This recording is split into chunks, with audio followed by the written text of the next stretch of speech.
The mansion stood silent at 3 a.m. when the screaming started. Victoria Washington pressed her ear against the heavy oak door of the Triplets' bedroom, her heart pounding so hard she could feel it in her throat. Inside, 3 5-year-old voices shrieked in perfect unison, a sound so chilling it made her blood run cold. But this wasn't a cry for help. This was laughter, dark, calculated laughter that no child should be capable of making. Her hand trembled on the doorknob. 23 maids had quit this house in the past 6 months. 23 women had run out screaming, some in tears, others refusing to even explain what had happened.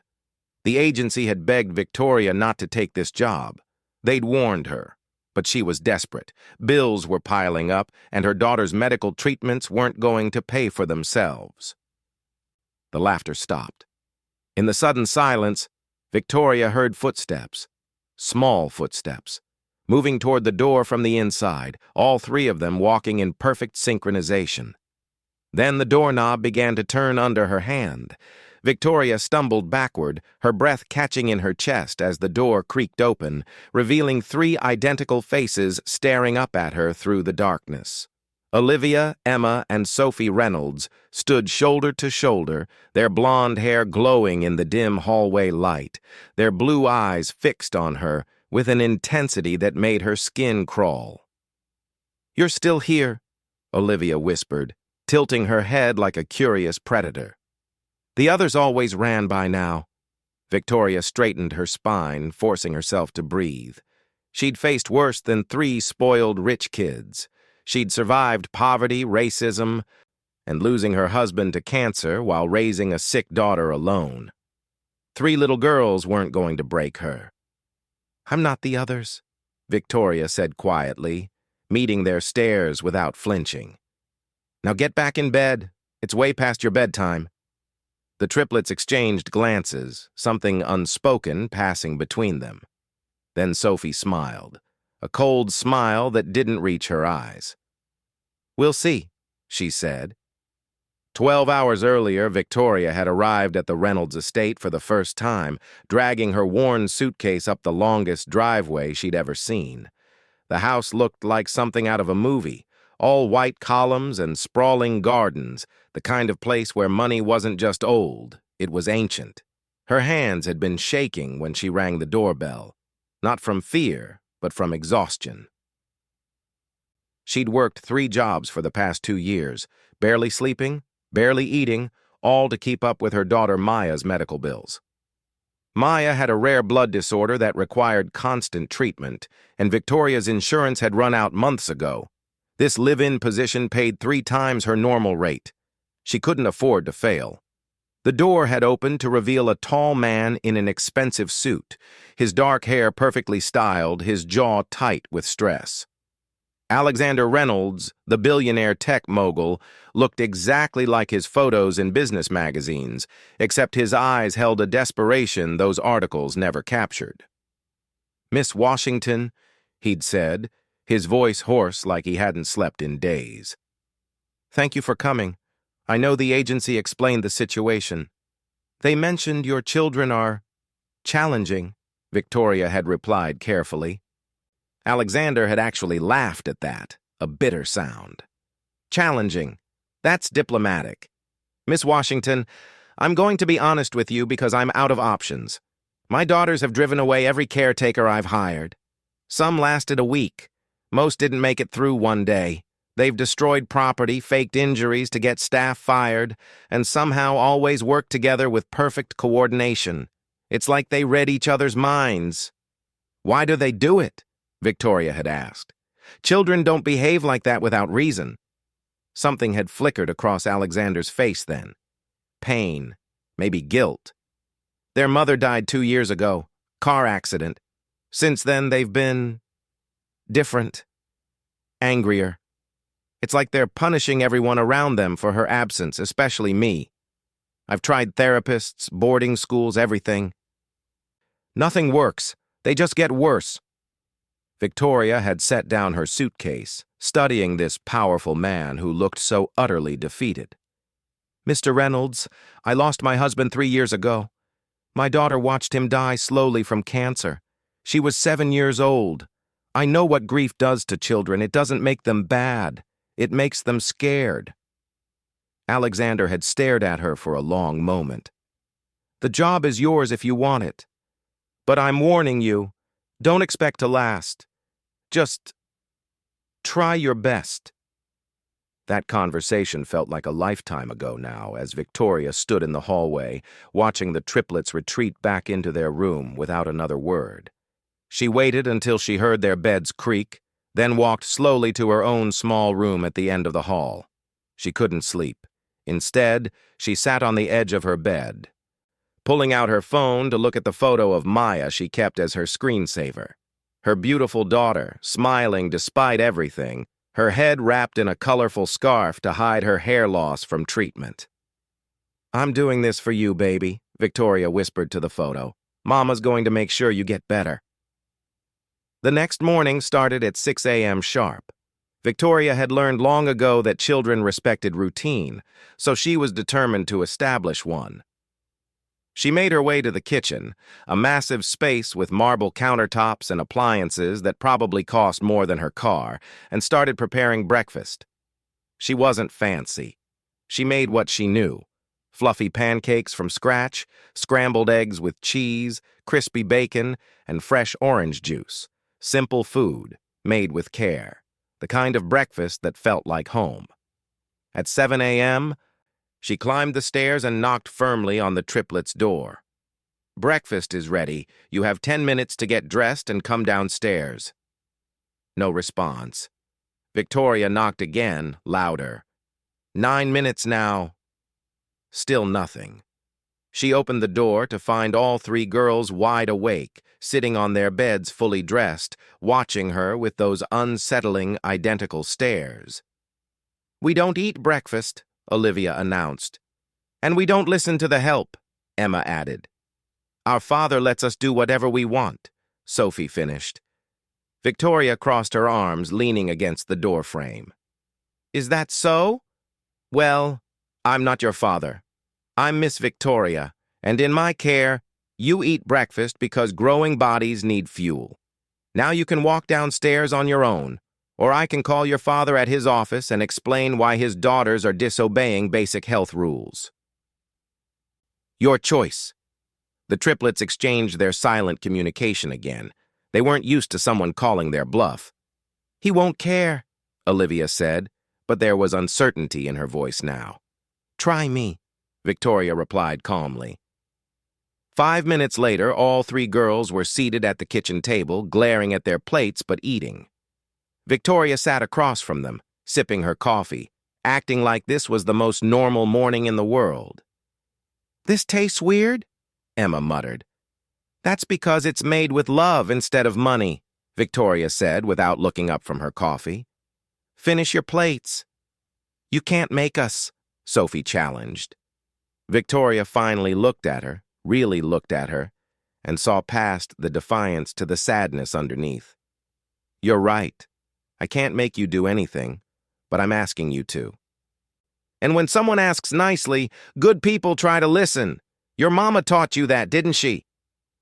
The reaction was instant. All 3 girls went completely still, their faces paling.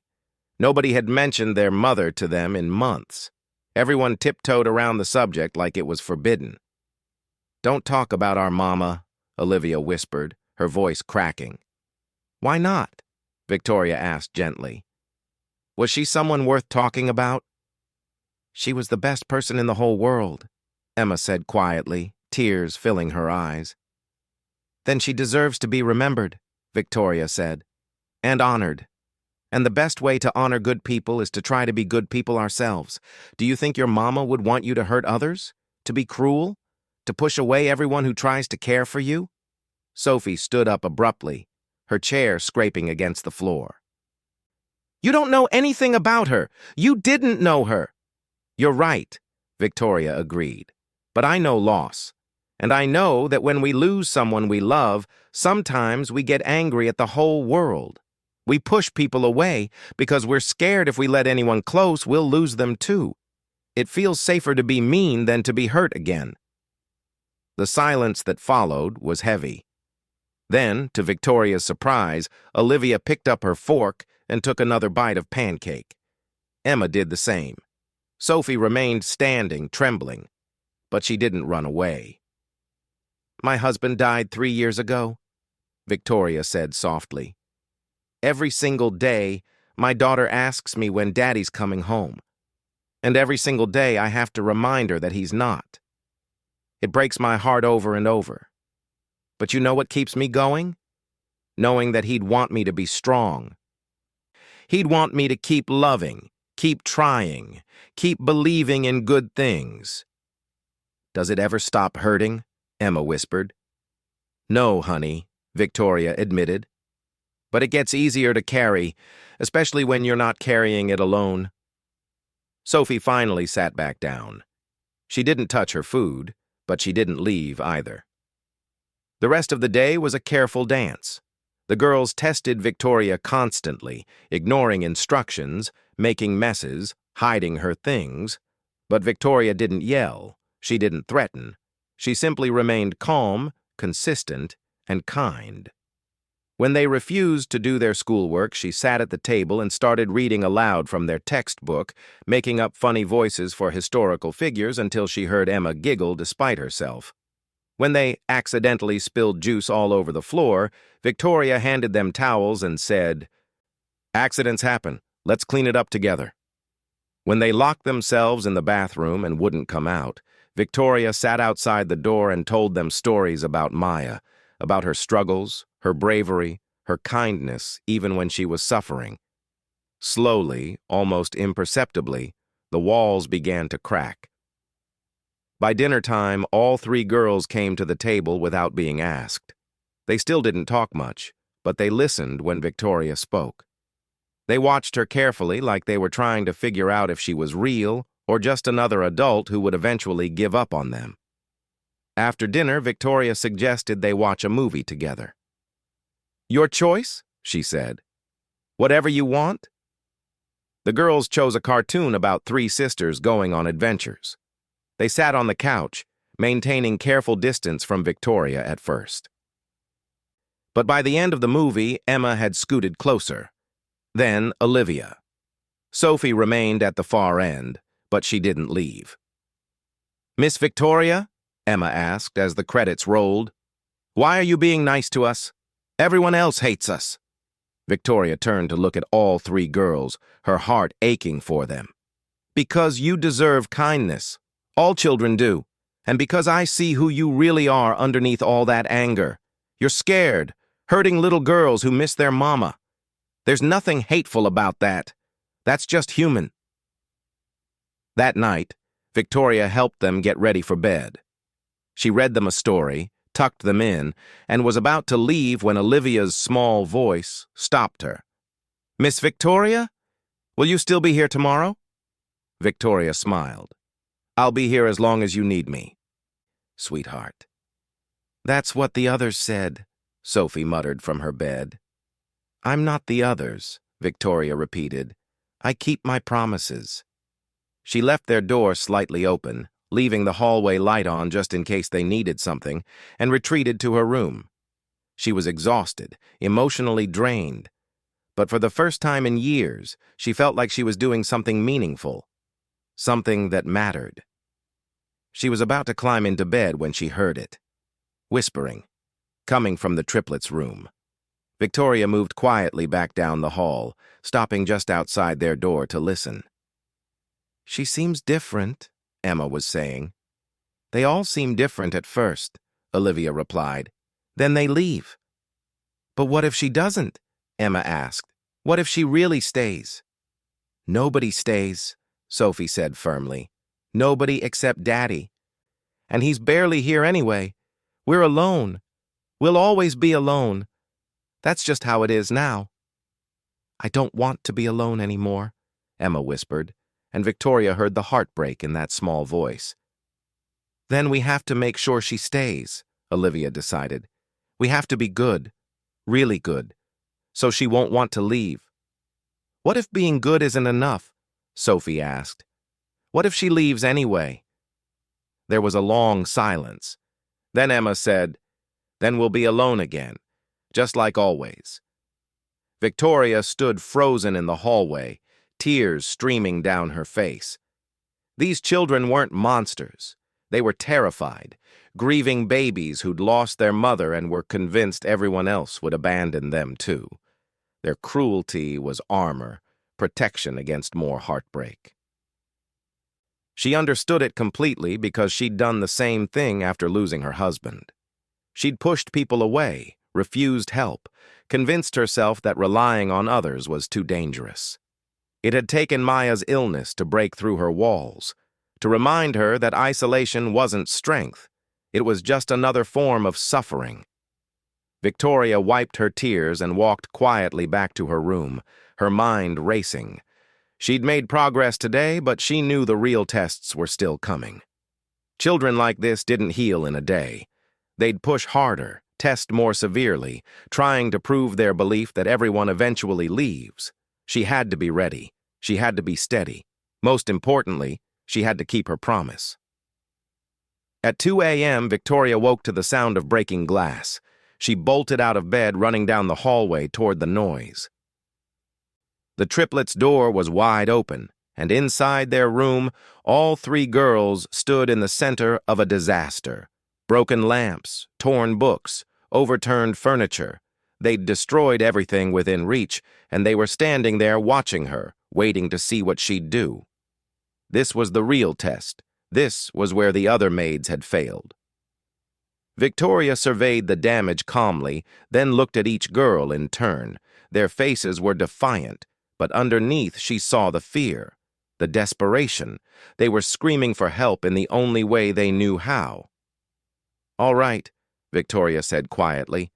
"Let's talk about what's really happening here." "We're bad," Olivia announced.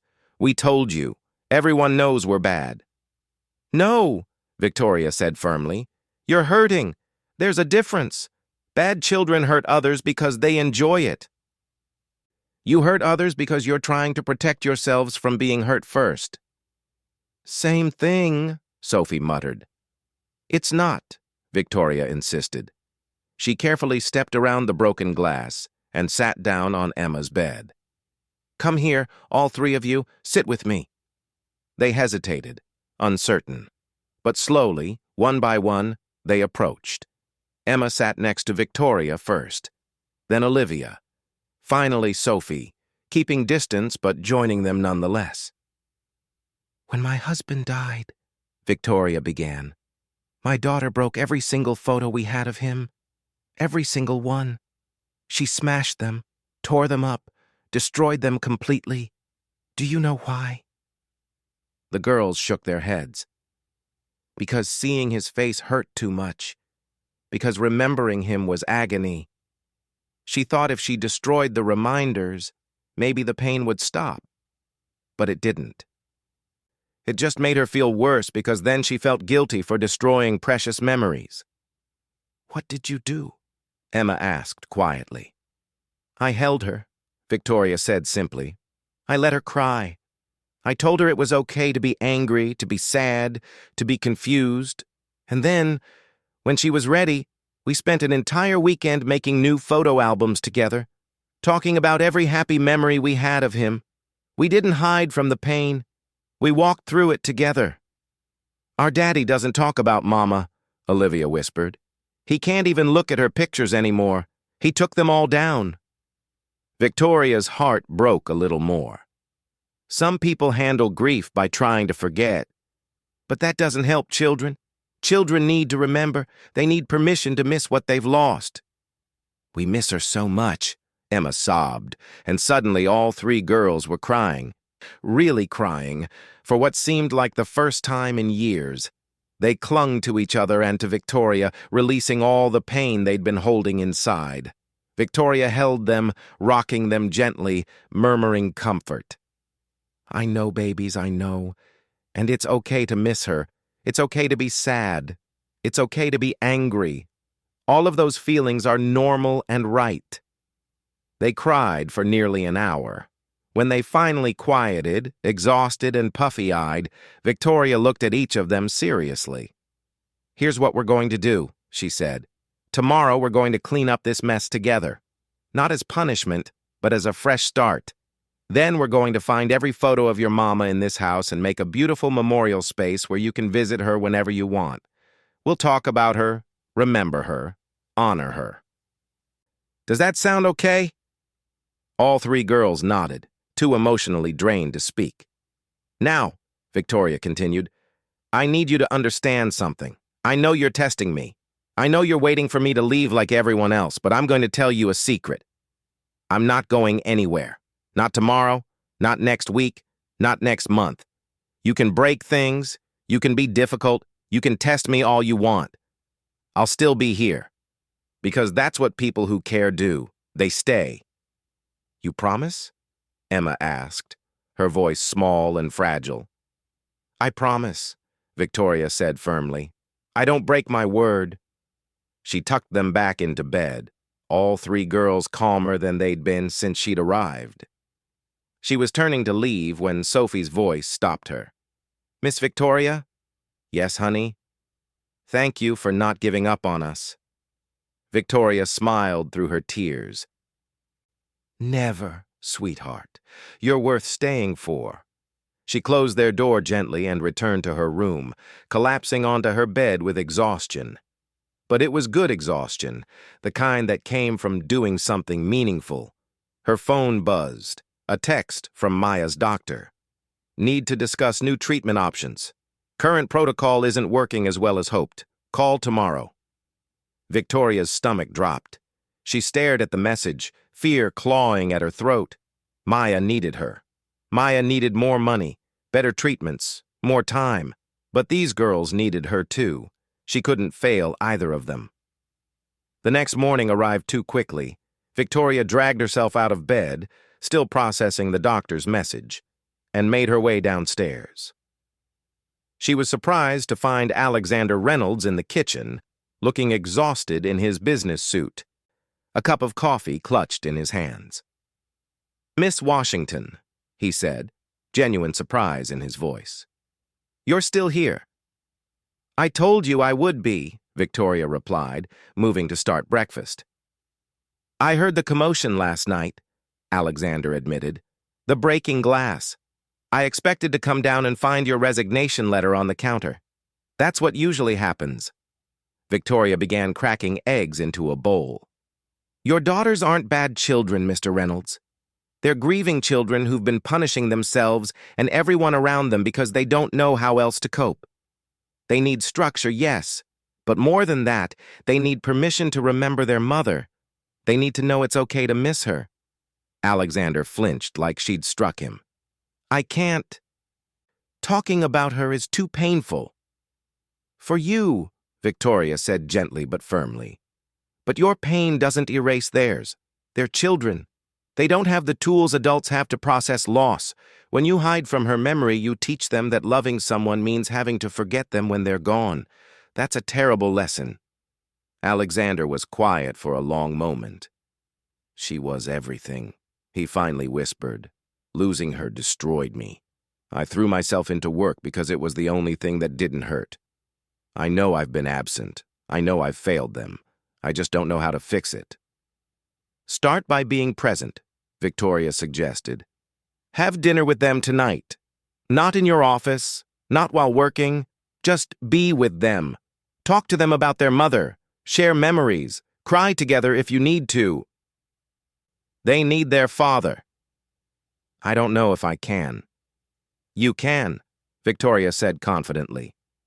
Because you love them. And love finds a way. Alexander looked at her with something like wonder. Why didn't the others ever talk to me like this? Because they were just trying to survive the job, Victoria explained. I'm trying to help a family heal. He left for work looking thoughtful, and Victoria got the girls up for breakfast. To her surprise, they were cooperative, almost eager to please. They ate without complaint, did their schoolwork, and when it was time to clean up the damage from the night before, they worked together without argument. As they swept up broken glass and righted furniture, Olivia asked, Are you really going to help us make a memorial for Mama? Absolutely, Victoria confirmed. In fact, I think we should start today. Where did your father put all the photos? Storage room, Emma said sadly. In boxes. He couldn't stand looking at them. Then let's go rescue them, Victoria declared. They spent the afternoon transforming a corner of the living room into a beautiful memorial space. Photos of a stunning blonde woman smiling, laughing, holding her babies. The girls shared stories about each picture, their voices getting stronger as they remembered. This was at the beach, Sophie said, touching one photo tenderly. Mama loved the ocean. She said it reminded her that even big things can be gentle. She was kind, Emma added, to everyone, even people who were mean to her. She used to sing to us every night, Olivia remembered, the same song, about stars and dreams. Victoria listened to every word, helping them create captions for each photo, making the space warm and loving. When they finished, all three girls stood back and looked at their work with pride. She'd like this, Sophie whispered. I think so too, Victoria agreed. That evening, Alexander came home to find his daughters excited to show him what they'd created. Victoria watched as he froze in the doorway, staring at his late wife's face, smiling back at him from the memorial wall. For a moment, she thought he might bolt. But then Emma took his hand and said, It's okay to miss her, Daddy. Miss Victoria says missing people means we loved them. Alexander's composure crumbled. He sank to his knees right there in the living room and sobbed. And his three daughters rushed to him, all of them crying together, finally sharing their grief instead of hiding from it. Victoria slipped away quietly, giving them privacy. She returned to her room and finally called Maya's doctor back. The conversation was difficult. The current treatment wasn't working well enough. They needed to try something more aggressive, more expensive. The doctor estimated another $100,000 minimum, possibly more. Victoria felt the walls closing in. This job paid well, but not that well. She'd need to work here for at least 2 years to make that kind of money, and Maya didn't have 2 years. She needed treatment now. But what choice did Victoria have? She couldn't abandon these girls. She'd promised she'd stay, and she never broke her promises. She was still wrestling with this impossible situation when someone knocked on her door. Miss Victoria? It was Olivia's voice. Daddy wants to talk to you. Victoria composed herself and went downstairs to find Alexander in his study, his eyes still red from crying. The girls had gone to bed. I owe you an apology, he said without preamble. And my thanks. You've done in 2 days what countless professionals couldn't do in 2 years. You reached my daughters. You helped us start healing. They're wonderful girls, Victoria said simply. They just needed someone to see them. Alexander studied her for a long moment. The agency told me you took this job because of your daughter's medical situation. They said you're desperate for money. Victoria stiffened. That's private. I'm not judging, Alexander said quickly. I'm offering help. I did some research after they mentioned it. Your daughter has a rare blood disorder requiring expensive treatment that your insurance doesn't cover. The financial burden must be crushing. I manage, Victoria said defensively, though they both knew it was barely true. What if I covered her medical expenses? Alexander asked. All of them. Whatever she needs, in addition to your salary. Victoria's breath caught. Why would you do that? Because you're saving my daughters, Alexander said simply. Because you showed my family compassion when we needed it most. Because people like you shouldn't have to choose between helping others and taking care of their own children. Consider it hazard pay for dealing with the triplets. He smiled slightly at that last part, trying to lighten the heavy moment. But Victoria felt tears streaming down her face. This was the answer she'd been desperately praying for. Maya could get the treatment she needed. They'd be okay. I don't know what to say, she whispered. Say you'll stay, Alexander replied. Not just for the job, but because we need you, all of us. You're helping us become a family again." Victoria nodded, unable to speak past the emotion clogging her throat. The next week passed in a blur of gradual progress. The triplets were still testing boundaries, still occasionally difficult, but the malicious edge was gone. They were acting like normal children now, kids who sometimes misbehaved, but not to hurt others, just because they were figuring things out. Alexander started coming home earlier, having dinner with them, being present. The house felt warmer, more alive. Then came the morning everything changed. Victoria woke at dawn to find all three girls standing beside her bed, completely still, staring down at her in the dim light. Not with malice, with something else, something that made her blood run cold. "Miss Victoria," Emma whispered, "something's wrong." "Very wrong," Olivia added. Sophie just pointed toward the window. "Look." Victoria sat up and looked where she was pointing. In the pre-dawn darkness, she could see lights, dozens of lights, moving through the gardens toward the house. And she could hear something now. Voices, men's voices, getting closer. "Daddy's not in his room," Emma whispered, her voice shaking. "We checked. He's gone. And there are men coming. Bad men. We can hear them talking about taking us." Victoria's heart stopped. She grabbed her phone, but there was no signal. Nothing. Someone had blocked it. The sounds of breaking glass came from downstairs. They were inside. Heavy footsteps on the stairs. Coming up. Coming fast. Victoria looked at three terrified little girls and knew with absolute certainty that everything was about to change. The peaceful week they'd had, the healing they'd started, all of it was about to be shattered. Because someone was coming for Alexander Reynolds' daughters, and Victoria was the only thing standing between them and whatever nightmare was climbing those stairs right now. She could hear the footsteps reaching the top of the staircase now, the hallway floor creaking under multiple boots, coming closer.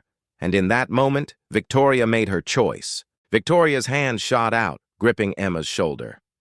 "Closet! Now, all three of you!" The triplets didn't argue. For once, their perfect synchronization worked in their favor as they moved silently across the room. Victoria pushed them into her closet, her mind racing faster than it ever had in her life. "Listen to me very carefully," she whispered, kneeling to meet their terrified eyes. "Stay quiet. No matter what you hear, do not make a sound. Do not come out until your father or the police find you. Do you understand?" "What about you?" Olivia's voice trembled. "I'm going to buy you time," Victoria said. She pulled out her phone, hands shaking, and thrust it at Sophie. "No signal now, but keep trying. The moment you get even one bar, call 911. Tell them everything." "Miss Victoria, don't leave us," Emma sobbed quietly. Victoria's heart shattered, but she forced steel into her voice. "I promised I'd protect you. That's exactly what I'm doing. I love you girls. Remember that." She closed the closet door just as her bedroom door exploded inward. Three men stood in the doorway, dressed in black, faces covered with masks. The largest one stepped forward, his eyes scanning the room with professional efficiency. "Where are the children?" His voice was cold, mechanical. Victoria stood tall, positioning herself between the men and the closet. "There are no children here. You have the wrong house."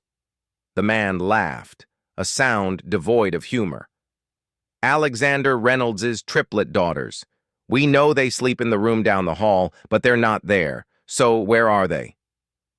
"I don't know what you're talking about," Victoria said, her voice steady even as her legs shook. "I'm just the housekeeper. I don't know anything about children." The second man moved forward, pulling out a photo on his phone. It showed the triplets in the garden, taken recently. Someone had been watching them, planning this. "Don't waste our time," he growled. "Their father owes our employer a significant debt. The children are collateral until he pays. Tell us where they are, and we'll leave you unharmed." Victoria's mind clicked into place. This was about money, about Alexander's business dealings. She'd heard whispers that his company was having financial troubles, but she'd never imagined it was this serious. "Even if I knew where they were," Victoria said carefully, "do you really think I'd tell you? Do you think I'd hand over 3 innocent children to criminals?" The largest man sighed, almost sounding disappointed. "We hoped you'd be reasonable. Jenkins, search the room. Marcus, check the bathroom." 2 of the men moved past her, and Victoria's pulse thundered in her ears. They were seconds away from finding the girls. She had to do something, anything. "Wait," she said loudly, desperately. "Wait, I'll tell you where they are." All 3 men stopped, turning to face her. Victoria swallowed hard, praying the girls would stay quiet. "They're not here. When I heard the glass breaking downstairs, I sent them out the window. There's a trellis they can climb down. They're probably in the gardens by now, running toward the main road." The men exchanged glances. It was plausible, the kind of thing a quick-thinking caretaker might do. "Show us," the leader demanded. Victoria walked to her window on shaking legs and pointed out into the darkness. "That trellis there, I told them to run and not stop until they found help." The leader spoke into a radio.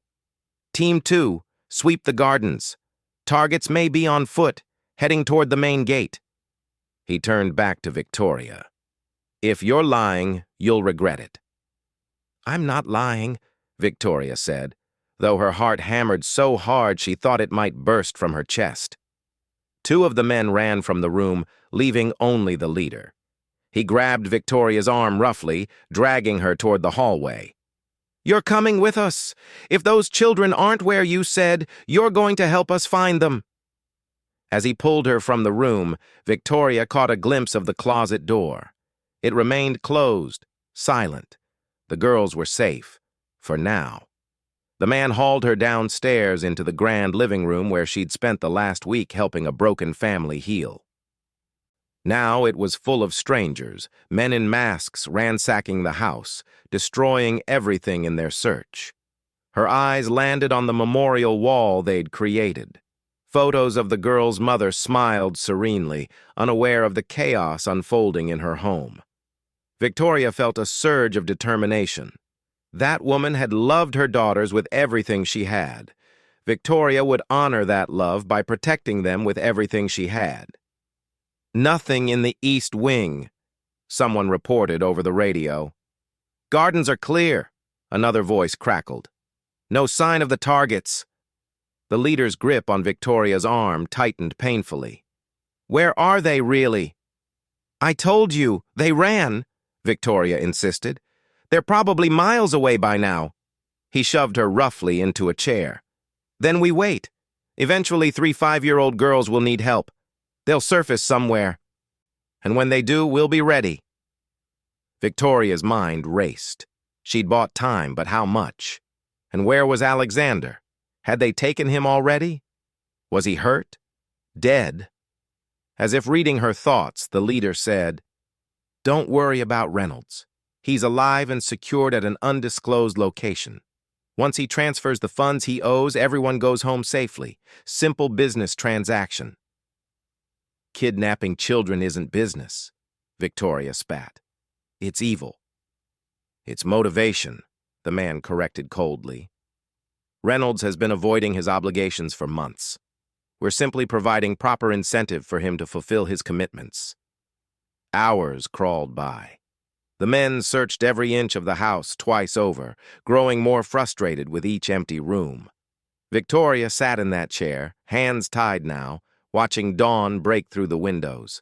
Her back ached. Her wrists burned from the rope, but all she could think about was whether the girls were still safely hidden. Had they gotten a phone signal? Had they called for help? Or were they still huddled in that dark closet, terrified and alone? One of the men approached the leader, whispering something Victoria couldn't hear. The leader's posture changed, becoming more alert.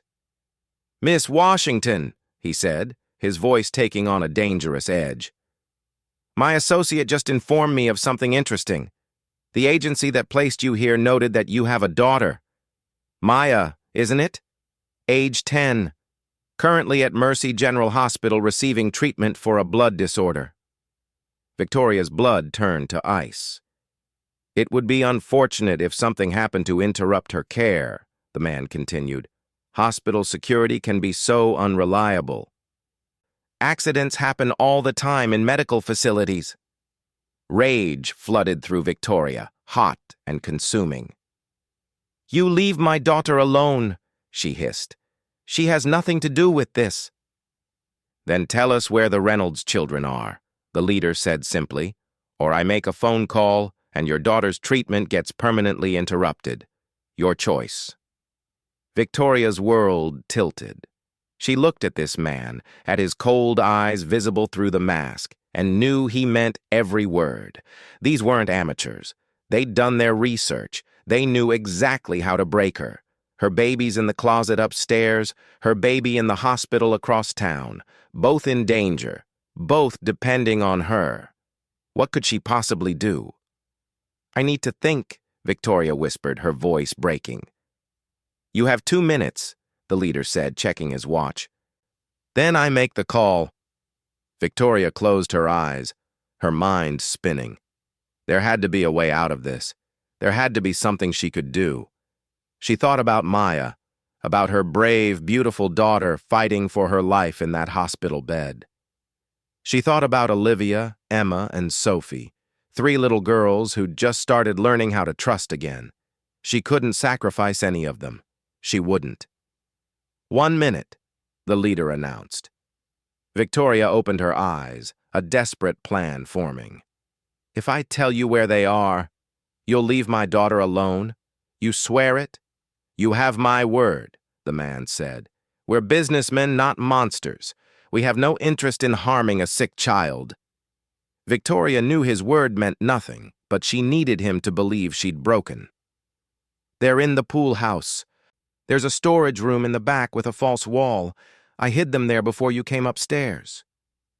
The leader studied her face, searching for deception. Whatever he saw must have convinced him, because he gestured to 2 of his men. Check it, carefully. If she's telling the truth, bring the children here unharmed. The men left, and Victoria sagged in her chair, making herself look defeated. But inside, her mind was racing. The pool house was on the opposite side of the property. It would take them at least 10 minutes to get there, search it, and return. 10 minutes she'd just bought. But 10 minutes for what?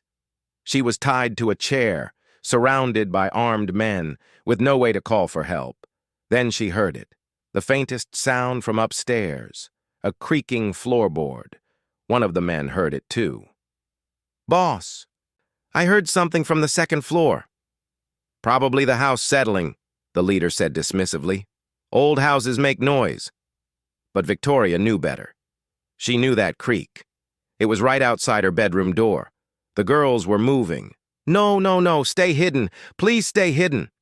Another creak, closer to the stairs. The leader stood up, suddenly alert. Check it out now! 2 men headed for the staircase, and Victoria's heart stopped. If they found the girls now, everything she'd sacrificed would be for nothing. In that moment of distraction, with most of the men focused on the stairs or the pool house search, Victoria made her move. She'd been working the ropes around her wrists the entire time, using a technique her late husband had taught her years ago when they'd taken a survival course together. The bindings had loosened just enough. She yanked her hands free, grabbed a heavy crystal vase from the side table, and smashed it into the nearest man's head with all her strength. He went down hard. The leader spun toward her, reaching for his weapon, but Victoria was already moving. She threw herself at him, years of desperation and maternal fury giving her strength she didn't know she possessed. They crashed into the memorial wall, photos of the triplets' mother scattering everywhere. Run! Victoria screamed toward the stairs, praying the girls would hear and obey. Run now! She heard small feet thundering down the hallway above, heard the girls' frightened cries, and then something that made her heart soar. Sirens. Distant, but growing closer. The girls had gotten through. They'd called for help. The leader threw Victoria off him, and she hit the floor hard, pain exploding through her shoulder. Through blurred vision, she saw him raising his gun, saw the cold calculation in his eyes as he decided she was now a liability. This was it. This was how she died. But the girls would live. Maya would live. She'd saved them all. She closed her eyes and thought of her daughter's smile. The gunshot was deafening in the enclosed space. But Victoria felt no pain. She opened her eyes to see Alexander Reynolds standing in the doorway, a smoking gun in his shaking hands. The leader lay motionless on the floor. "I'm sorry," Alexander gasped, looking barely conscious himself. Blood stained his shirt. His face was battered, but he was alive. "I got free. I came as fast as I could." The other men scattered like cockroaches, fleeing through windows and doors as the sirens grew louder. Within seconds, the house was flooded with police, with paramedics, with chaos. Victoria lay on the floor, unable to move as EMTs swarmed around her. She heard Alexander calling for his daughters, heard their joyful cries as they rushed into his arms. "Miss Victoria!" Emma's voice cut through the noise. "Where's Miss Victoria?" 3 small faces appeared above her, tear-stained and terrified. "We stayed quiet like you said," Sophie whispered. "But then we heard them coming and we had to run and find Daddy and—" "You did perfect," Victoria managed, her voice weak. "You were so brave." "Don't leave us," Olivia begged. "Please don't leave us." "Never," Victoria promised, just before everything went black. She woke in a hospital bed to find Alexander sitting beside her, his own injuries bandaged. The girls were asleep in chairs across the room, Emma clutching Victoria's spare jacket like a security blanket. "You saved them," Alexander said quietly. "You put yourself between my daughters and those men without hesitation." "Any mother would have done the same," Victoria replied. "But you're not their mother," Alexander pointed out gently. Victoria looked at the 3 sleeping girls, at their peaceful faces finally free of nightmares, and smiled. "Maybe not by blood, but love doesn't require biology. Those girls are mine now, just like they're yours. Family isn't about DNA, it's about who you die for." Alexander was quiet for a long moment. "The police arrested everyone. The organization behind it has been dismantled. We're safe now." "And Maya?" Victoria asked urgently. "Already receiving the new treatment," Alexander assured her. "I have round-the-clock security on her. Nothing and no one will hurt her. I promise you that." Relief flooded through Victoria so intensely she started crying. Alexander took her hand, squeezing gently. "Thank you," he said simply, "for everything. For seeing past my daughter's pain to their hearts, for teaching me how to be present, for risking your life without hesitation. Thank you." Emma stirred, opening her eyes. Seeing Victoria awake, she scrambled out of her chair and carefully climbed onto the hospital bed, snuggling against Victoria's uninjured side. "You're okay," Emma whispered. "I'm okay," Victoria confirmed. One by one, the other girls woke and joined them until Victoria was surrounded by warm, loving bodies. Alexander smiled at the scene, something like wonder in his eyes. "Miss Victoria?" Sophie asked. "Now that the bad men are gone, you're still going to stay, right? You promised." "I promised," Victoria agreed. "And I keep my promises. I'm not going anywhere." But even as she said it, even as the girls relaxed against her and Alexander's grateful eyes met hers, Victoria couldn't shake the feeling that something was still wrong, something the police had missed, some detail that didn't quite fit. Because as they'd arrested the men, as they'd processed the scene, Victoria had noticed something, a symbol spray-painted on the wall in the chaos. a symbol she'd seen before but couldn't quite place. And one of the captured men, as police led him away, had looked directly at her and smiled. Not a smile of defeat, a smile of anticipation.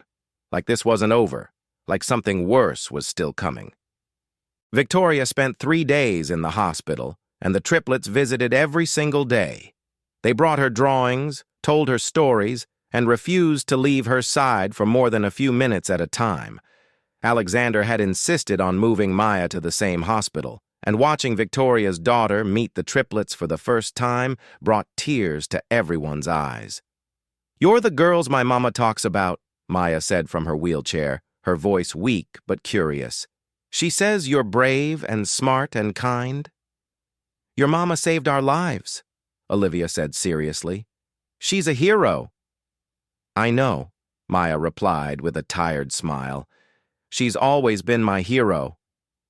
The girls bonded instantly, and Alexander arranged for Maya to have the best room in the pediatric wing, with all 4 girls spending hours together playing quiet games and watching movies. It should have been perfect. It should have felt like a happy ending. But Victoria couldn't shake her unease. The symbol on the wall haunted her dreams. She'd finally remembered where she'd seen it before. On a necklace worn by one of the triplets' previous nannies in a photo Alexander had shown her during her interview. A woman who'd quit after only 2 days, claiming the girls were impossible. Victoria mentioned it to the police detective assigned to their case, a sharp-eyed woman named Detective Patricia Morris. Morris had listened carefully, taken notes, but assured Victoria that all the perpetrators were in custody and the threat was over. "You've been through trauma," Morris had said gently. "It's normal to see connections where there aren't any. You're safe now. The family is safe. Try to rest." But Victoria couldn't rest. Something felt incomplete, like a puzzle with a missing piece. On her 4th day in the hospital, Victoria was finally cleared to go home. Alexander arrived with the triplets to pick her up, all of them excited to have her back at the estate. Maya would remain hospitalized for another week while the new treatment took effect, but the doctors were optimistic. "Can we have a celebration dinner?" Emma asked as they drove through the gates of the Reynolds property. "To celebrate Miss Victoria coming home?"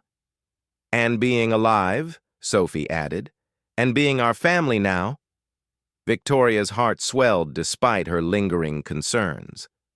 "A celebration dinner sounds perfect." The house looked normal as they pulled up, all traces of the attack cleaned away. The memorial wall had been restored, the broken items replaced. It was as if that terrible night had never happened, except for the new security system and the guards now stationed at every entrance. Alexander had spared no expense on protection. Motion sensors, cameras, armed security, panic buttons in every room. The estate was now a fortress. "Nobody's getting through this time," Alexander assured her, noticing her nervous glances at the security measures. "I've hired the best team money can buy. We're completely safe." They spent the afternoon preparing for the celebration. The girls insisted on helping Victoria cook, even though she was still recovering. They made pasta from scratch, baked bread, prepared a chocolate cake that ended up slightly lopsided but perfect in its imperfection. "Mama used to let us help in the kitchen too," Olivia said, carefully measuring flour. "She said cooking together makes food taste better because you add love to the recipe." "Your mama was absolutely right," Victoria agreed, watching the girls work with growing confidence. They'd changed so much in just 2 weeks. The angry, destructive children she'd first met were gone, replaced by these sweet, thoughtful girls who were learning to trust again. As evening approached and they set the table, Victoria felt her anxiety beginning to ease. Maybe she was being paranoid. Maybe the symbol meant nothing. Maybe the man's smile had been nothing more than bravado. Maybe they really were safe now. They sat down to dinner just as the sun began to set, the dining room warm with candlelight and laughter. Alexander raised his glass of wine while the girls lifted their juice cups. "To Victoria," he said, his voice thick with emotion. Who showed us that family isn't about blood, it's about love. Who taught us that healing is possible even after the deepest loss. Who risked everything to protect people she barely knew. Thank you for giving us our lives back. To Miss Victoria, the girls chorused, and they all drank. The pasta was delicious, the bread warm and crusty, and for the first time since the attack, Victoria allowed herself to relax. She laughed at the girls' jokes, listened to Alexander's plans for the future, and felt something she hadn't felt in years: hope. They were halfway through dessert when the lights went out. Complete darkness engulfed the house, sudden and absolute. The girls gasped, and Victoria's hand immediately shot out to touch the nearest child, confirming their presence. "Stay calm," Alexander said, his voice tight. "It's probably just the circuit breaker. The new security system might have overloaded it." But Victoria's instincts screamed otherwise. This wasn't an accident. "Alexander," she said quietly, "where are the guards?" They all fell silent, listening. The house was too quiet. No sounds of movement from the security team, no radio chatter, nothing. "Daddy, I'm scared," Emma whispered. Emergency lights flickered on, bathing everything in eerie red. Alexander stood, pulling out his phone. "No signal. Someone's jamming us again." Victoria's blood ran cold. "It's happening again. They're back." "That's impossible," Alexander insisted, but fear crept into his voice. "Everyone was arrested. The organization was dismantled." "Not everyone," Victoria said, remembering that smile. "We missed someone." A sound came from the hallway. Footsteps. Slow. Deliberate. Confident. Someone walking through their home like they owned it. Alexander grabbed Victoria's arm. "The safe room. Now. I had one installed after the attack. 3rd floor behind the bookshelf in my study. Code is Emma's birthday." "What about you?" Victoria demanded. "I'll hold them off," Alexander said, and Victoria saw him pull a gun from his jacket. "Get my daughters to safety. That's all that matters." Victoria wanted to argue, but the footsteps were getting closer. She gathered the girls quickly, keeping her voice calm despite the terror coursing through her veins. "We're going to play a game. We're going to move very quietly up the stairs. No talking, no noise. Can you do that?" All 3 girls nodded, their faces pale in the red emergency lighting. They moved as silently as shadows. Victoria leading them out of the dining room through a side door, avoiding the main hallway where those footsteps echoed. Behind them, she heard Alexander's voice call out, "This is private property. Show yourself." No response. Just more footsteps. Victoria pushed the girls up the servant's staircase, her injured shoulder screaming in protest. 2nd floor, then 3rd. They were almost to Alexander's study when they heard the gunshot from downstairs. Olivia started to cry out, but Victoria clapped a hand over her mouth. "Shh, baby, shh. We have to keep moving. Your daddy's strong. He'll be okay." More gunshots, breaking glass. A crash that shook the floor beneath them. Victoria got them to the study, found the bookshelf, entered Emma's birthday with shaking fingers. The shelf swung open, revealing a small, reinforced room stocked with supplies, a phone, and a laptop. "Inside now," Victoria ordered. "What about Daddy?" Sophie sobbed. "I'm going back for him," Victoria said. "Lock this door behind me. Use the phone to call 911. Don't open this door for anyone except me or your father. Promise me." "Miss Victoria, no," Emma begged. "Don't leave us again." Victoria kissed each girl's forehead quickly. "I love you. I'll be back, I promise." She pushed them inside and pulled the bookshelf closed, hearing the lock engage. Then she ran back toward the sounds of chaos, her heart pounding, every instinct screaming at her to stay with the children, but knowing Alexander needed help. She reached the 2nd-floor landing to see Alexander fighting with a figure in the entrance hall below. Not multiple attackers this time. Just one. But this person moved with trained precision, dodging Alexander's shots, closing the distance. Victoria looked around desperately for a weapon, anything. Her eyes landed on a heavy bronze statue on a nearby table. She grabbed it and ran down the stairs. The intruder had Alexander pinned now, and Victoria saw with horror that it was a woman. Tall, blonde, moving with deadly grace. The woman raised a knife, preparing to strike. Victoria threw the statue with all her strength. It hit the woman's shoulder, not hard enough to seriously injure, but enough to make her stumble. Alexander took advantage, shoving her away and scrambling backward. The woman turned to face Victoria, and under the emergency lights, Victoria finally got a clear look at her face. She froze, recognition hitting like a physical blow. "You," Victoria whispered. The woman smiled, and it was the same cold smile the captured man had given. "Hello, Victoria. I was wondering when you'd figure it out." "You were one of the nannies," Victoria said, her mind racing. "You worked here 6 months ago. You wore that symbol. You were part of this from the beginning." "Very good," the woman said, slowly circling. "I'm impressed. Most people never put it together." Alexander looked between them, confused and bleeding from a cut on his arm. "What's she talking about?" "This was never about your business debts," Victoria said, understanding flooding through her. "That was just a cover story. This is about something else entirely." The woman's smile widened. "Smart and brave. No wonder the girls love you. Yes, the debt story was convenient misdirection. The police arrested petty criminals who thought they were working a simple kidnapping job. They had no idea about the real plan." "What real plan?" Alexander demanded. "Revenge," the woman said simply. She pulled out a photo from her jacket and threw it on the floor between them. In the red emergency lighting, Victoria could just make out the image, a woman who looked almost identical to the triplets' mother. "My sister," the intruder said, her voice dripping with venom.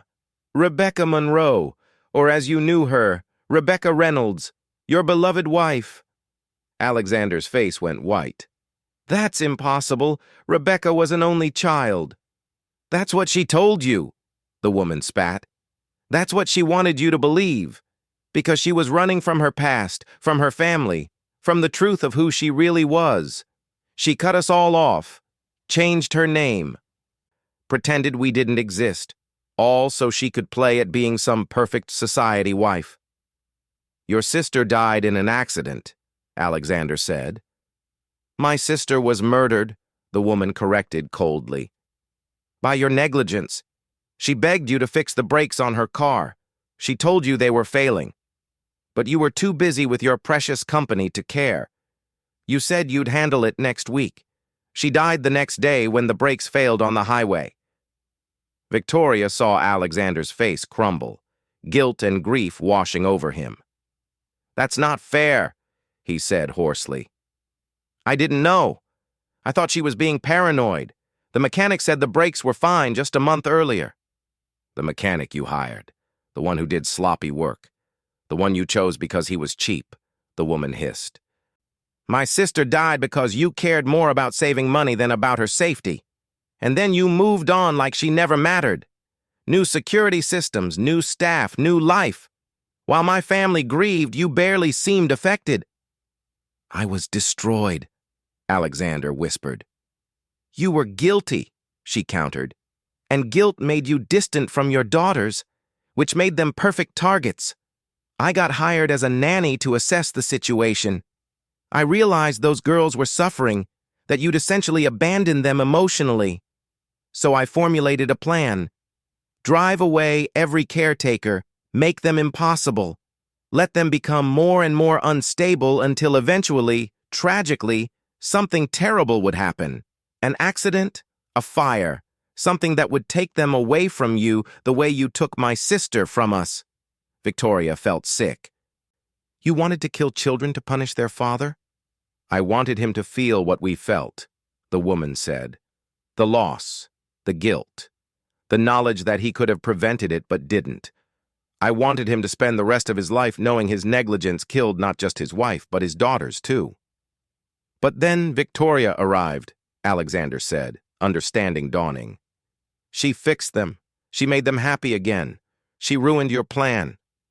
Exactly, the woman said, pulling out a gun, which is why she has to go, and then the girls. And finally, you'll live with the knowledge that everyone you ever loved died because of your failures. She raised the gun, aiming at Victoria. But before she could fire, a voice rang out from the top of the stairs. "Leave Miss Victoria alone!" Everyone looked up to see 3 small figures standing on the landing. The triplets, holding hands, faces determined despite their fear. "Girls, get back in the safe room!" Victoria screamed. "No," Olivia said firmly. "We're not losing anyone else." "Our mama wouldn't want this," Emma added, her voice shaking but clear. "She wouldn't want someone hurting people in her name." "You didn't know her," the woman said, but her voice wavered. "We knew her better than anyone," Sophie said. "She was kind, she was gentle. She forgave people. She always said love was stronger than hate. If she could see you now, she'd be so sad." The woman's hand shook, the gun wavering. Tears streamed down her face. "She was my sister, my best friend, and she died because of him." "It was an accident," Olivia said. "A terrible, horrible accident, but killing people won't bring her back. It'll just make more people hurt." "Is that what you want? More pain?" The gun lowered slightly. The woman looked at these 3 little girls who had their mother's eyes, their mother's compassion, their mother's wisdom. "I miss her," the woman sobbed. "I miss her so much." "We miss her too," Emma said gently. "Every single day. But she taught us that when we're hurting, we're supposed to help each other heal, not hurt each other more." For a long moment, everything hung in balance. The gun wavered, the woman's resolve cracking. Then sirens split the air, growing rapidly closer. The girls must have called 911 from the safe room before coming out. The woman looked at the gun in her hand, at the children on the stairs, at Alexander and Victoria. Victoria saw the moment the fight went out of her, saw her shoulders slump in defeat. "I'm sorry," she whispered. And Victoria didn't know if she was apologizing to them or to her dead sister. The gun clattered to the floor. Police burst through the doors moments later, securing the scene, taking the woman into custody. Detective Morris arrived shortly after, her expression grim as she surveyed the chaos. "You were right," she told Victoria. "I should have listened. There was someone we missed." Alexander gathered his daughters to him, holding them tight. Victoria stood apart, her shoulder throbbing, her mind reeling. They'd survived again, but barely. As EMTs arrived to check everyone over, as statements were taken and evidence collected, Victoria found herself standing before the memorial wall once more. Rebecca Reynolds smiled out from the photos, beautiful and kind, unaware of all the pain her loss would cause. "I'm sorry," Victoria whispered to the image. "I'm sorry your family hurt so much. I'm sorry loss can twist love into something dark." "She would have liked you," Alexander said quietly, appearing beside her. "Rebecca, she would have been grateful that you saved our daughters, that you taught them to choose compassion even when faced with hatred." "Those girls taught themselves," Victoria said. "They just needed permission to be who they really are." Detective Morris approached them, her expression serious. "We've done a thorough sweep.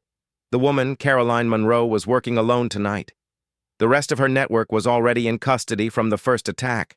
She orchestrated both incidents, but this time she came personally because she knew the girls trusted you, Miss Washington. She thought she could use that trust to get close." "Is it really over now?" Victoria asked, almost afraid to hope. "It's over," Morris confirmed. "I promise you it's over." But even as she said it, even as Victoria wanted desperately to believe her, something still felt wrong. Because as police led Caroline Monroe away, The woman looked back at Victoria one last time, and she mouthed two words that made Victoria's blood run cold. Phase 3. Victoria's scream died in her throat as Caroline Monroe was pushed into the police car, that cryptic message hanging in the air like poison. Phase 3. What did that mean? How could there possibly be more? Detective Morris was already on her radio, barking orders to hold the suspect, to question her immediately about additional threats. But Caroline just smiled serenely through the car window, refusing to say another word. Alexander saw Victoria's face go pale. "What? What did she say to you?" "Phase 3, Victoria whispered. "She said Phase 3. The color drained from Alexander's face. He grabbed Detective Morris by the arm. "You need to take this seriously. If there's another phase, another attack—" "Mr. Reynolds, she's playing mind games," Morris interrupted, but her expression was uncertain. "Trying to maintain power even in custody, it's common with people like her. Or she's telling the truth," Victoria said firmly. "And we're running out of time to figure out what she means." The triplets had been taken to a secure room with child services officers, but Victoria could hear Emma crying from across the house. Her maternal instincts screamed at her to go to them, but her mind was racing through everything that had happened, searching for the pattern she knew was there. 2 attacks, both carefully orchestrated, the first with hired criminals as a distraction, while Caroline assessed their defenses. The second with Caroline herself, using the element of surprise. Both had failed. So what was Phase 3? "The hospital," Victoria said suddenly, her heart stopping. "Maya, she's alone at the hospital." Alexander's eyes went wide. "I have 2 guards posted outside her room. She's protected." Victoria was already running for the door, Detective Morris and Alexander right behind her. "Don't you see? That's what she wants us to think. Caroline studied this family for months. She knew exactly which buttons to push. She knows about Maya, knows how important she is to me. What better way to destroy me than to—" She couldn't finish the sentence, terror choking off her words. They piled into Detective Morris's car, sirens wailing as they raced through the night toward Mercy General Hospital. Victoria called the guards posted at Maya's room. No answer. She called the nurses' station. Busy signal. She called the hospital's main line. "Mercy General, please hold." "No, wait!" But she was already on hold, cheerful music mocking her panic. "Drive faster," she begged Morris, who was already pushing 80 through residential streets. Alexander grabbed Victoria's hand. "She's going to be okay. We'll get there in time." But Victoria had been a mother too long to believe in guarantees. She'd learned the hard way that the universe didn't care about fair or unfair, about who deserved happiness and who deserved pain. Bad things happen to good people all the time. They screeched into the hospital parking lot 12 minutes later, though it felt like hours. Victoria was out of the car before it fully stopped, sprinting through the emergency entrance, Morris and Alexander right behind her. "Pediatric wing, 4th floor," Victoria gasped to the security guard, who took one look at the police detective and waved them through. The elevator was too slow. Victoria took the stairs, her injured shoulder screaming, her lungs burning. 4th floor, down the hallway, past the nurses' station where staff were gathered around something on the floor. One of the guards, unconscious, a needle mark on his neck. Victoria's heart seized. She ran faster, past concerned nurses calling out to her, past warning signs and medical equipment. Maya's room was at the end of the hall, door slightly ajar. Victoria burst through to find the second guard slumped in a chair, also unconscious, and Maya's bed was empty. "No," Victoria whispered, the word torn from her soul. "No, no, no." She spun around wildly, looking for any sign of her daughter. The window was open, curtains billowing in the night breeze, but they were 4 floors up. Nobody could have gone out that way unless they used climbing equipment. Unless they'd planned this with the same precision as everything else. Detective Morris was already on her radio, calling for backup, for a hospital-wide lockdown, for every available unit. But Victoria knew with sick certainty that it was too late. Whoever had taken Maya had planned their exit carefully. They were already gone. "Security footage," Alexander said urgently to a nurse who'd followed them in. "We need to see the security footage now." They crowded into the hospital security office, watching grainy footage of the hallway outside Maya's room. 20 minutes ago, a figure in scrubs and a surgical mask had approached, moving with casual confidence. They'd injected something into both guards' necks so quickly it was almost invisible on camera. Then they'd entered Maya's room. "Can you zoom in?" Morris demanded. "Get a better look at their face?" The security officer tried, but the mask and cap obscured everything. The figure's build was ambiguous, could have been male or female. They'd known exactly where the cameras were, had kept their head angled away from direct shots. 3 minutes later, the figure emerged carrying Maya in their arms. The little girl appeared to be sleeping, not struggling. Drugged, Victoria realized with horror. They'd drugged her daughter. The figure walked calmly to the service elevator, the one used for equipment and staff. The camera inside the elevator showed them pressing the button for the basement. Then nothing. "Basement has access to the loading docks," the security officer said. "Dozens of exits, minimal camera coverage. We're looking now, but..." But they both knew it was hopeless. Whoever this was had vanished into the night with Victoria's daughter. Victoria's legs gave out. She collapsed into a chair, the world spinning around her. This couldn't be happening. Not Maya, not her brave, sweet, sick little girl who'd already suffered so much. Alexander knelt beside her, gripping her shoulders. "We'll find her. I swear to you we'll find her. I'll pay any ransom, meet any demand, whatever it takes." Victoria looked at him with hollow eyes. "This isn't about money. This is about revenge, about making us suffer." Her phone buzzed. Unknown number. With shaking hands, Victoria answered. "Hello, Victoria." The voice was digitally distorted, impossible to identify. "I imagine you've discovered your daughter is missing by now." "Where is she?" Victoria demanded, rage and terror warring in her chest. "What have you done with her?" "She's safe, for now. Whether she stays that way depends entirely on you." Detective Morris was frantically trying to trace the call, but Victoria knew it would be futile. These people were too careful. "What do you want?" Victoria asked. "Justice," the voice said simply. "Caroline's sister died because of Alexander Reynolds' negligence. Caroline herself is now in custody because of your interference. Someone has to pay for these crimes." "Rebecca's death was an accident," Victoria said desperately. "And Caroline tried to murder children. She belongs in custody." "Your perspective," the voice said. "Here's mine. Alexander Reynolds destroyed a family through his carelessness. You protected him from the consequences. Now you'll both understand what it means to lose someone you love." "Please," Victoria begged. Pride forgotten in the face of her daughter's danger. "Please don't hurt her. She's just a child. She's sick. She needs her medication or she'll..." "Die," the voice finished. "Yes, I'm aware. That's rather the point. Here's how this works.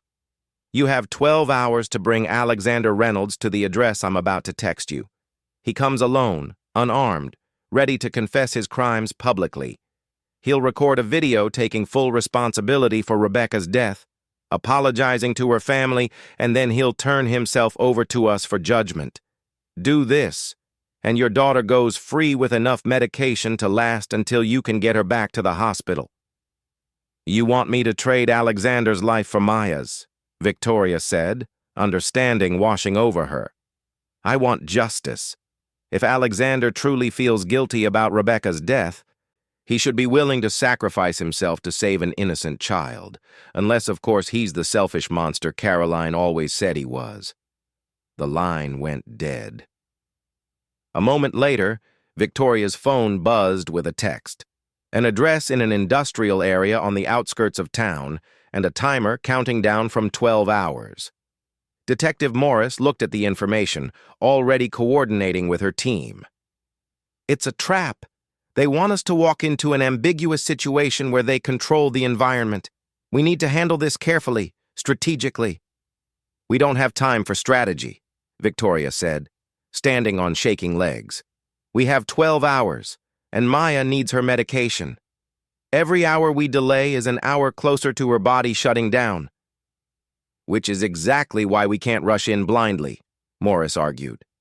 Victoria, I understand you're terrified, but if we play this wrong, both Maya and Alexander could end up dead. Let me bring in a tactical team.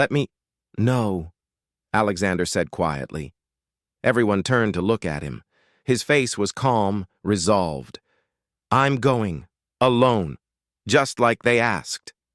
Absolutely not, Morris said firmly. That's not how we handle hostage situations. It's not a hostage situation, Alexander corrected. It's a reckoning. They're right, you know. Rebecca did ask me to fix those brakes. She did tell me she was worried, and I did say I'd handle it later because I was busy with a merger that seemed more important at the time.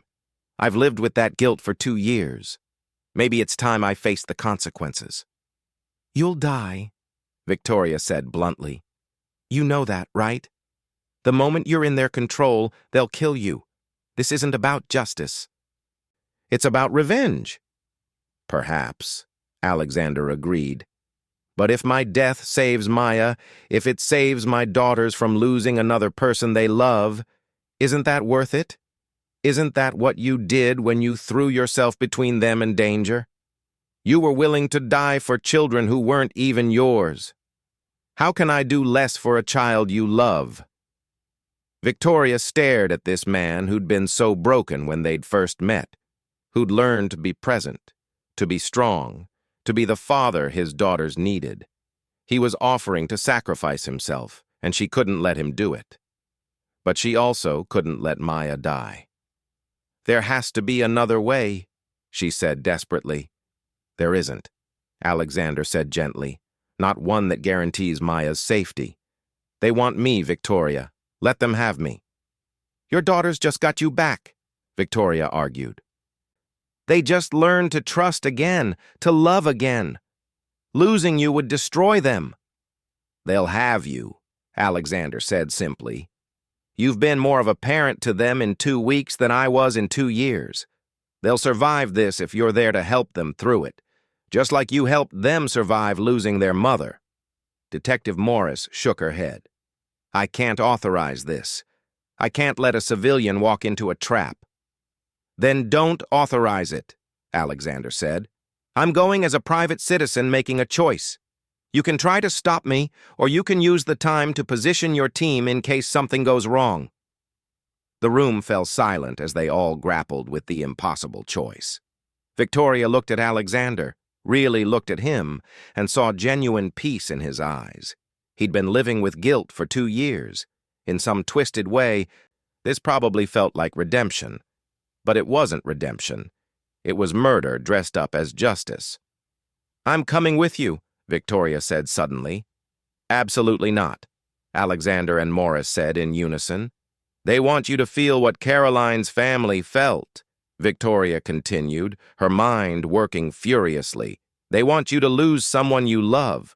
But what if we flip the script? What if we show them that real strength isn't about revenge, it's about forgiveness, about choosing love over hate even when hate feels justified? How exactly do we do that? Morris asked skeptically. Victoria turned to her. Do you have children, Detective? Morris hesitated, then nodded. A son. He's 8. Imagine someone's negligence killed him, Victoria said softly. Imagine living with that rage, that grief, that need to make someone pay. Now imagine the person responsible stood in front of you and genuinely apologized, Not excuses, not justifications. Just pure, honest remorse and a willingness to accept consequences. Could you kill them? Could you look into their eyes, see their humanity, and still pull the trigger? Morris was quiet for a long moment. I don't know. Neither do they, Victoria said. These people have spent years nurturing their hatred, building up Alexander as a monster in their minds. But what if he's not a monster? What if he's just a flawed human being who made a terrible mistake? What if facing his genuine remorse forces them to confront their own humanity? That's a huge gamble, Alexander said. Everything about this is a gamble, Victoria countered. But I know about loss, about grief, about anger, and I know that most people, deep down, don't actually want to be murderers. They want acknowledgement. They want their pain to be seen and validated. If we give them that, really give them that, maybe they'll choose mercy. And if they don't? Morris asked. Then you have your tactical team in place, Victoria said. But at least we tried. At least we chose the path of compassion instead of violence. Detective Morris studied Victoria for a long moment, then sighed. This is the craziest plan I've ever heard, but I've learned to trust your instincts. All right, here's what we're going to do. They spent the next 6 hours planning. Tactical teams were positioned around the industrial address, ready to move, but staying carefully hidden. Alexander and Victoria would wear concealed tracking devices. A hostage negotiator would be on standby. Every possible contingency was mapped out. But ultimately, Victoria knew, success would come down to one simple thing: human connection. At dawn, Victoria kissed the triplets goodbye. They'd been brought to the police station for safety, and they clung to her desperately. "Please come back," Emma sobbed. "Please bring Daddy back," Olivia added. "And Maya," Sophie finished. "Please bring everyone home safe." "I'm going to try my hardest," Victoria promised. "And I need you three to be brave a little while longer. Can you do that?" They nodded, their faces pale but determined. These children had been through so much, had lost so much. They deserved a happy ending. Victoria was going to give them one or die trying. The industrial building was exactly as bleak as Victoria expected. Abandoned warehouse, broken windows, graffiti-covered walls. She and Alexander approached slowly, hands visible, following the instructions that had been sent. The door opened as they approached. A figure in a mask gestured them inside. The warehouse was mostly empty except for a few chairs arranged in the center. And sitting in one of those chairs, looking small and scared but alive, was Maya. "Mama!" she cried out, trying to stand, but she was zip-tied to the chair. "I'm here, baby," Victoria called back. "It's going to be okay." 4 masked figures surrounded them, guns drawn. The one who'd opened the door spoke, and Victoria recognized the digitally distorted voice from the phone. "You brought him? Good. Now it's time for Mr. Reynolds to face judgment for his crimes." "Before we do this," Victoria said calmly, "I have a question. How old was Rebecca when she died?" The masked figures exchanged glances. Finally, one answered. 32. "And you loved her?" Victoria continued. "Her sister, her family, you all loved her deeply?" "More than anything," the voice said, emotion bleeding through despite the distortion. "Then you know what love feels like," Victoria said. "Real love. The kind that makes losing someone unbearable. The kind that tears your heart out and leaves a hole that never fully heals." "We know," another figure said bitterly. "That's why we're here." "That's my point," Victoria said gently. "You know that pain. You've lived with it every day for 2 years. And now you want to inflict that same pain on Alexander's daughters. You want them to lose their father the way you lost Rebecca. You want them to suffer the way you've suffered." "They should understand," the first voice said. "They do understand," Victoria replied. They lost their mother. They know exactly what you're going through. And they'd tell you the same thing they told Caroline. Their mother wouldn't want this. Rebecca wouldn't want children to suffer in her name. You didn't know her, one of the masked figures said, but the conviction was wavering. You're right, Victoria agreed. But I know her daughters. I know the values she taught them: compassion, forgiveness, choosing love over hate. Do you really think a woman who raised children like that would approve of kidnapping a sick 10-year-old? Would approve of traumatizing 3 5-year-olds who already lost their mother? One of the figures lowered their gun slightly. Progress. Alexander stepped forward. I want to say something. Not for strategy, not to manipulate. Just truth. I killed Rebecca. Not intentionally, but through negligence. She asked me to fix the brakes, and I said I would, and then I forgot because I was busy. She died because I prioritized work over her safety. I live with that guilt every single day. It's destroyed my relationship with my daughters. It's poisoned every good thing in my life. There isn't a punishment you could give me that's worse than what I already inflict on myself. The warehouse was silent, except for Maya's quiet crying. But here's what I've learned, Alexander continued, his voice breaking. Guilt doesn't honor the dead. Love does. Rebecca loved our daughters more than anything in the world. If I truly want to honor her memory, I have to be the father she wanted me to be. I have to choose love over guilt, connection over isolation. These past 2 weeks, Victoria taught me that. She showed me that healing is possible even after the worst loss. He turned to address each masked figure directly. I can't undo what happened. I can't bring Rebecca back. If my death would accomplish that, I'd die right now without hesitation. But it won't. Killing me will just create more pain, more loss, more broken families. Is that really what you want? Is that the legacy you want for Rebecca's memory? One of the figures was openly crying now, shoulders shaking. Another had lowered their gun completely. I loved her, the first voice said, and this time the digital distortion couldn't hide the raw pain. I loved her so much, and you took her away. I know, Alexander said, and I'm sorry. I'm so deeply, genuinely sorry. I would give anything to change what happened, but I can't. All I can do is try to be better, to honor her by being the man she believed I could be. It's not fair, another voice sobbed. It's not fair that she's gone. No, Victoria agreed softly. It's not. Loss is never fair. But you have a choice right now. You can choose to perpetuate the cycle of pain, to create more loss, more grief. Or you can choose to break the cycle, choose forgiveness, choose healing, choose to honor Rebecca by protecting children instead of harming them. The figures stood frozen, guns hanging loosely, the weight of the moment crushing them all. Finally, the first figure reached up and removed their mask.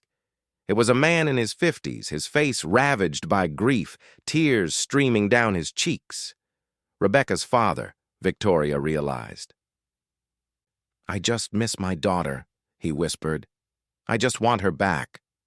I know, Alexander said, tears running down his own face. I miss her too, every single day. The other figures removed their masks one by one. Rebecca's mother, her brother, her best friend. All of them broken by loss, all of them desperate for something that would make the pain stop. I'm so tired, Rebecca's mother said. Tired of being angry, tired of plotting revenge, tired of everything. Victoria stepped forward slowly. Then stop. Choose differently. Choose to remember Rebecca with love instead of hate. Choose to honor her by being kind to the people she loved. Choose life over death. For a long moment, nobody moved. Then Rebecca's father lowered his gun completely and dropped it on the ground. Untie the child, he said quietly. This is over. The others hesitated, then followed his lead. Guns clattered to the concrete. Zip ties were cut. Maya ran into Victoria's arms, sobbing, and Victoria held her daughter like she'd never let go.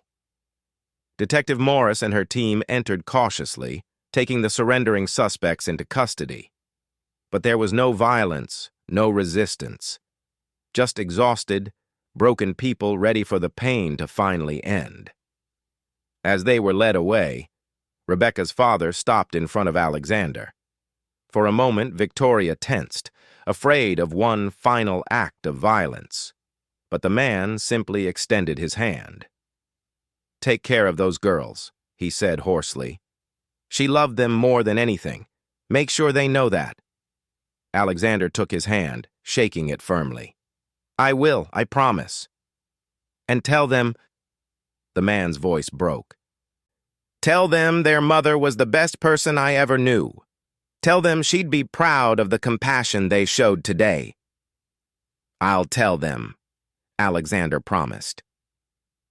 1 month later, Victoria stood in the gardens of the Reynolds estate, watching Maya play with the triplets. All 4 girls were laughing, running through the flowers, their joy infectious.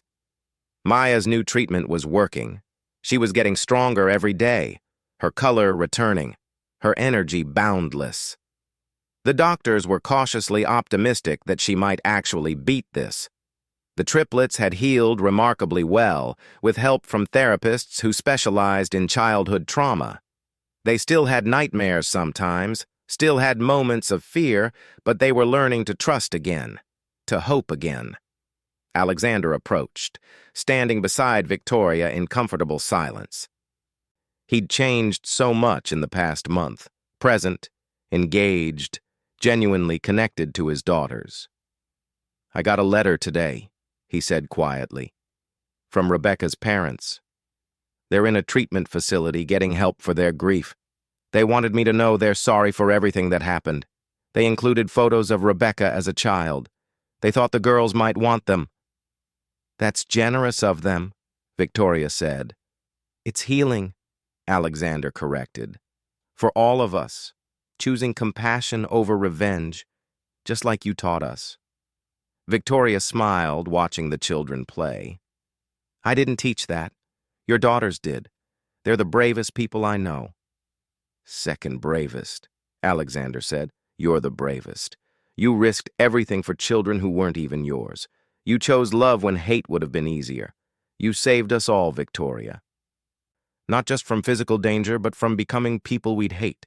You showed us that broken families can heal if someone cares enough to help them." Victoria felt tears prick her eyes. "You would have figured it out eventually." "Maybe," Alexander said, "but probably not. I was drowning in guilt and grief. Your compassion threw me a lifeline when I needed it most." Emma noticed them standing together and ran over, the other girls following.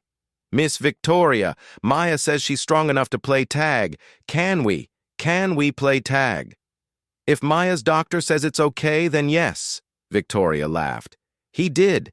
He said exercise is good," Maya chimed in, bouncing with excitement. The girls ran off again, and Victoria marveled at the resilience of children. They'd been through so much trauma, so much loss, and yet here they were, choosing joy. "I have something to ask you," Alexander said. "Something important." Victoria turned to look at him, curious. "I want to adopt Maya," he said. "Officially. Make her part of this family legally, not just in our hearts. And I want you to stay. Not as an employee, but as family. These girls need you. I need you. You've shown us what it means to be a real family. Please don't leave us now." Victoria's breath caught. "Alexander." "You don't have to answer now," he said quickly. "Take time to think about it. But I want you to know that you have a home here for as long as you want it. You and Maya both."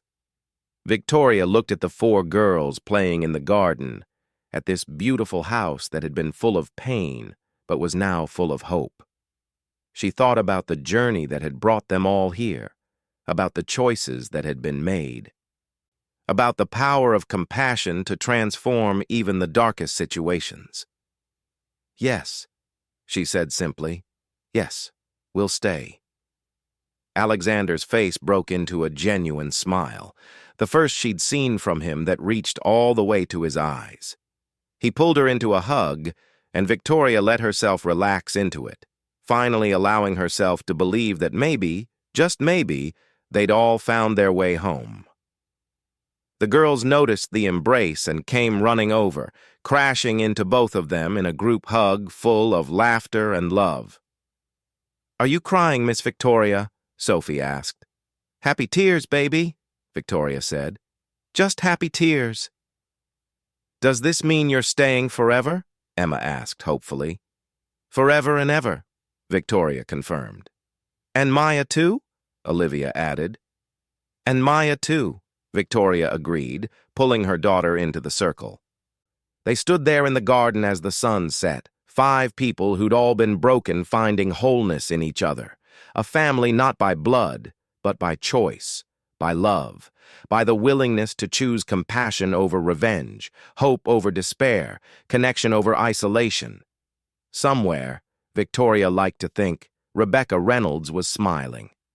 Because her daughters had learned the most important lesson of all, that love, real love, is strong enough to heal even the deepest wounds. That family isn't about who you're born to, it's about who chooses to stay. That every person deserves compassion, even when they've made terrible mistakes. And that sometimes, the most powerful thing you can do is simply refuse to give up on people who've given up on themselves. The world was full of darkness, full of pain, full of loss. But it was also full of light. If you were brave enough to look for it. Victoria Washington had looked, and she'd found her light in 3 broken little girls, 1 sick daughter, and 1 grieving father, who all needed someone to believe in them. She chose to believe. And that choice changed everything.